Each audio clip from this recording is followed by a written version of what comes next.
What makes people stupid, and I'm sorry, I'm just going to tell it like it is their certainty that they have all the answers.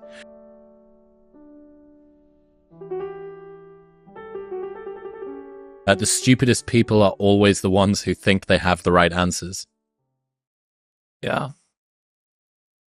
Yeah, so getting back to my studies of the ancient world, which is main part of me, one thing that always excited me was this concept of the ancient Greeks, that more harm is caused in this world by stupid, incompetent people than by evil people, right?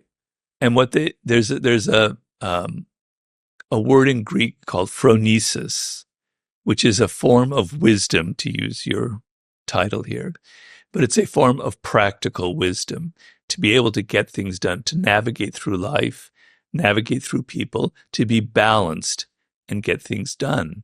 Okay. So,